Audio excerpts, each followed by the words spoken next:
So we have Captain Arin Shanker, who is leading the Women Cadet Program from Maersk, and I would like you to introduce yourself to our audience here. Thank you, Shuli. Well, I'm the Culture and Capability Manager at Maersk. I also lead the Women Cadet Program, which is the first of its kind in India, in which we want to equitably and sustainably bring about 50% hiring of women by the year 2027.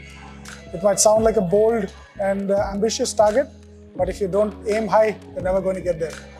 So it is actually a very bold target, but it is not far-fetched, I guess. It definitely is not. And the numbers have to say, we started at 7% in 2019 with hiring women. And today in our BSc hiring of 80 students, we have more than 50%. So we're there, at least from the nautical side, and I'm sure by 2027, the idea is to have it sustainably there rather than a diversity number. We want it to, beyond 2027, we want the numbers to grow exponentially, and we close the gender gap that way.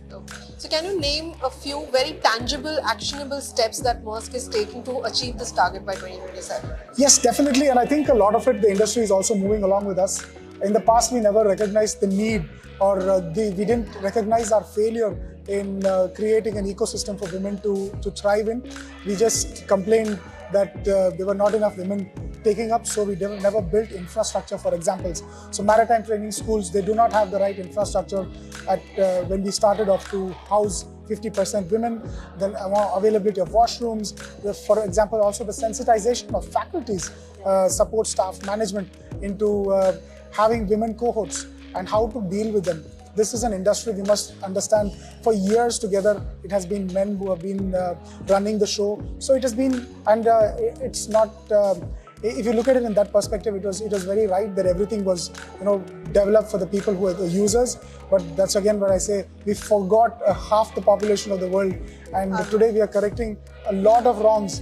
And very happy to see that the industry is coming along, especially through events like the Maritime SheEO itself, bringing the industry together and saying, hey, listen, what do we do next? We need to make big positive action. Small change is not going to sustainably change this. So let's make that big action. Let's move that 1.2%, which we talk very often, and 0.5% in India.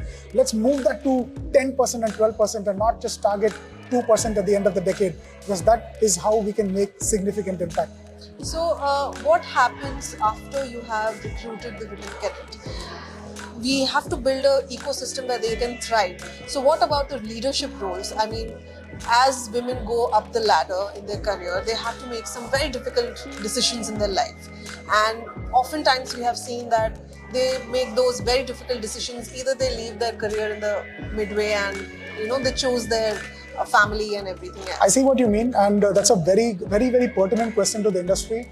I don't have all the answers for you right now. Today we are starting to hire more women, and we are very conscious. Yes, we must have a sustainable action plan for them. So as a beginning stage, we at Maersk, we have what we call as the cultural transformation journey. The cultural transformation journey is we get all our top 4 senior management and all the crew on board the vessels in a 2-year program to recognize the need for change, the need on how their behaviors can impact another person. A lot of it seems, for me personally, it seems like it's a human right. Everybody should know how to, conduct themselves around a woman. But sometimes it's the nature of the role which has, over a period of time changed. People are very operational and they forget a few other elements of behavior, how to act respectfully in an ecosystem, what words we're using, how we dress, for example. It might sound harsh to a lot of people, but it's the nature of the role we are in. So now, through our cultural transformation, we are empowering people to speak up and identify, tell their own colleagues, hey, maybe this is not the right way to conduct yourself. It could have a psychological impact on somebody else. So this is the stage we are in right now. Like I said, I don't have all the answers to what all we have to do. It's a journey. We are in it together. The companies are in it together. The administration from the DGS side is also in it together. The maritime training schools we are all doing this. So definitely, this should not be a barrier to doing the right today. And going on, looking forward to new ideas which we can implement throughout the industry. A lot also depends on the legal framework and the policies by the government. So do you feel that the government has, amended some laws just so that you can have a dynamic workforce, gender neutral workforce? Do you think the laws have been changing in the past few years? See, for me, I'm a person that I think that before the law is made, we can all make change. We don't need a law really to be in place before we have to make change. But yes, the government has been very proactive, from the former DG, Director General of Shipping, Shri Amitabh Kumar, to through Shri Sham Jagannathan today. The attitude and the intensity in which they are working towards diversity and empowerment of women is amazing, and this is what is our greatest asset. Well, recently we had the Order 1 2023, which was gender sensitization for seafarers. It's a significant step. We never have spoken about this kind of training. We were always very operational. We stuck to what is the STCW code. We stuck to what was the solar stocking. We stuck to the minimum requirement to keep our ships operational. Today we are moving away from minimum operational, and we are talking about how do we do right for our people, and this is what is changed. This is where I again come back. It's not the laws that make, what creates our society. It's about how we want to make it better for each of us. So yes, I hope that answers your question.